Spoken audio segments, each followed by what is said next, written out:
இந்தியாவிலேயே முதன்முறையாக அம்பேத்கர் பெயரை சூட்டி சட்ட பல்கலைக்கழகத்தை தமிழகத்தில் அமர்த்திய பெருமை. காவல் நிலையங்களில் பெண்கள், அரசு வேலைகளில் 30% இடஒதுக்கீடு, பெண்களுக்கு சொத்துரிமை. அவர்தான் கலைஞர். காகிதத்தில் பிறந்த கவிதையிலிருந்து களத்தில் பிறந்த கொள்கைகள் வரை அவர் தம் பயணம் சாதனை மட்டுமல்ல, மாபெரும் வரலாறு என்றுதான் கூறுவேன்.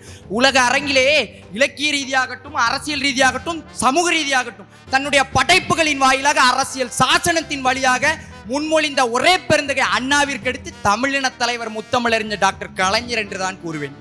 67 போக்குவரத்து துறை அமைச்சராக இருக்கின்றார். பேருந்துகள் அனைத்திலும் திருவள்ளுவர் படமும் திருக்குறளும் எழுதப்பட வேண்டும் என்று தமிழின் தொன்மைக்காக உத்தரவிடுகின்றார். முதலமைச்சரான அடுத்த கணமே பேருந்துகள் அனைத்தையும் தேசிய உடைமையாக்குகின்றார்.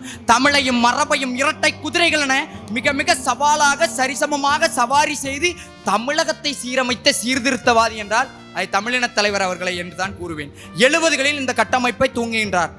இந்தியாவிலேயே முதன்முறையாக குடிசை மாற்று வாரியம், காணொளி வழங்குகின்ற திட்டம், பிச்சைக்காரர்கள் மறுவாழ்வு திட்டம், ஏன் காவல் நிலையங்களில் பெண்கள், அரசு வேலைகளில் 30% இடஒதுக்கீடு, பெண்களுக்கு அனைத்திற்கும் மேலாக பெண்களுக்கு சொத்துரிமை. 3ஆம் பாலினத்தவர்களை திருநங்கை, திருநம்பி என்று ஒரு அழகான பெயரை சூட்டி அவர்களுக்காக அங்கீகாரம் வாங்கி கொடுத்து டிரான்ஸ்ஜெண்டர் வெல்ஃபேர் போர்டுன்னு ஒரு சட்டத்தை கொண்டு அதிலையும் தனது சாதனை படைத்து காட்டியவர் முத்தமிழறிஞர் டாக்டர் கலைஞர் அவர்கள். சத்துணவுல முட்டை தொடங்கினது முதல் இப்போதுள்ள ஏஐ டெக்னாலஜிக்கெல்லாம் 89லேயே கணினி தொழில்நுட்ப கல்வியை கல்லூரியிலும் பள்ளியிலும் அறிமுகப்படுத்தியவர் முத்தமிழறிஞர் என்றுதான் கூறுவேன். இந்தியாவின் முதன்மை மாநிலமாக தமிழ்நாடு திகழ்வதற்காக விவசாயத்துக்கு இலவச மின்சாரம் வழங்கியது முதல் எண்ணற்ற பல்கலைக்கழகங்கள் நிறுவியது வரை, பள்ளிக்கல்வித்துறையோட பொற்கால ஆட்சின்னு சொன்னாங்கன்னா அது காமராஜர் காலத்தை தான் குறிப்பிடுவாங்க. அது மாதிரி உயர்கல்வித்துறையோட பொற்கால ஆட்சி என்பது தமிழின தலைவர் ஆட்சியை தான் குறிப்பிடுவாங்க. ஏன்னா அப்போதே 2006 இருந்த உயர்கல்வித்துறைக்கான இன்ற நுழைவுத் தேர்வு ரத்து செய்தது, மருத்துவ கல்விக்காக இருந்த நுழைவுத் தேர்வு ரத்து செய்தது முதல் எண்ணற்ற பல்கலைக்கழகங்கள், மனோன்மணியம் சுந்தரனார் பல்கலைக்கழகம் முதல் இந்தியாவிலேயே முதன்முறையாக அம்பேத்கர் பெயரை சூட்டி சர்வதேச சட்ட பல்கலைக்கழகத்தை தமிழகத்தில் அமர்த்திய பெருமை இவரையே சாரும் என்றுதான் நான் குறிப்பிடுவேன். இந்த தருணத்தில் 96 முதல் 2000 வரையிலான காலகட்டங்களில் பல எண்ணற்ற சட்டத்திட்டங்களை நிறைவேற்றி இருக்கின்றார். அப்போதும் நம் நெல்லைக்கு அப்போது இருந்த முதன்மை அமைச்சர் திரு ஆலடி அருணா அவர்களின் பரிந்துரையின் ஏற்பாட்டின் கீழ் நம் நெல்லைக்கு திருநெல்வேலி அரசு சட்டக்கல்லூரி, ஏன் அது மட்டுமா, தாமிரபரணி கூட்டு குடிநீர் திட்டத்தின் வாயிலாக நதிக்கரையோர உள்ள மக்களை தாண்டி ஆலங்குளம், சங்கரங்கோயில், தென்காசி என திருநெல்வேலி மாவட்டம் உள்ள எல்லா மக்களும் பயன்பெற வகையில் அப்போதே வழிவச்சு செஞ்சு காட்டியவர். தென்னகத்தின் ஆக்ஸ்போர்ட் எனப்படும் நமது நெல்லைக்கு ஈரடுக்கு மேம்பாலம் அமைத்து அதிலும் தனது புதுமையை பூர்த்தி காட்டியவர் நமது முத்தமிழறிஞர் டாக்டர் கலைஞர். எனது தாய்மார்களும் உடன்பிறப்புகளும் பெயருக்கு பின்னால் பட்டதாரி எனும் பயன்பெறும் வகையில் பயன்பெற்று வழிவகைக்கும் வகையில் 70களிலேயே ராணியண்ணா அரசு கலைக்கல்லூரி நிறுவி அதிலையும் தனது புதுமையை பூர்த்தி காட்டியவர் எனது முத்தமிழறிஞர் டாக்டர் கலைஞர் என்று கூறுவதில் நான் பெருமிகம் கொள்கின்றேன். 71 அண்ணா மேம்பாலம் தொடங்கி மெட்ரோ ரயில் திட்டங்கள் வரை எண்ணற்ற பல சட்டத்திட்டங்களை உருவாக்கியது மட்டுமின்றி ஆரிய நெடும்படை கடந்த பாண்டிய நெடுஞ்செழியன் எழுதுகின்றான், வேற்றுமை கலைந்த நாள்பால் உள்ளும். வேற்றுமை கலைந்த நாள்பால் உள்ளும் என்பது சாதி மத சலக்குகளில் தாழ்த்தப்பட்டவன், பிற்படுத்தப்பட்டவன், ஒடுக்கப்பட்டவன் என்று கீழ்நிலைப்படுத்தப்படுகின்ற நாம் மேலே வர வேண்டும். இது ஒரு இலக்கணம் நமக்கு தருகின்ற அரசு சான்று.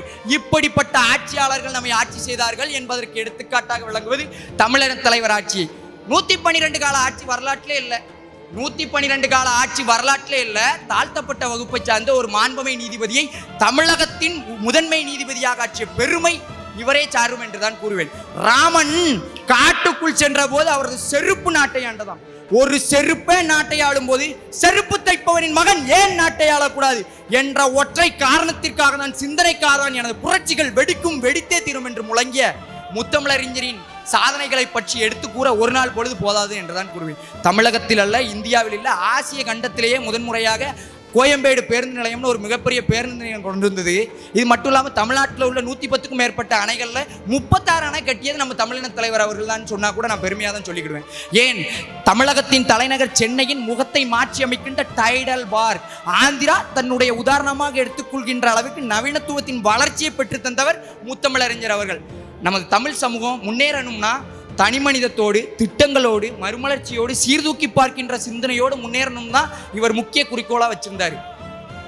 யாப்பின்றி போனாலும் போகட்டும் என் கவிதை, காப்பின்றி போதல் கூடாது எனும் கொள்கை, வாய்ப்பின்றி போனாலும் செய்யுள் கற்க நெஞ்சில் ஊறுகின்ற உணர்ச்சிகளை வரிகளாக்கி தந்துள்ளேன்.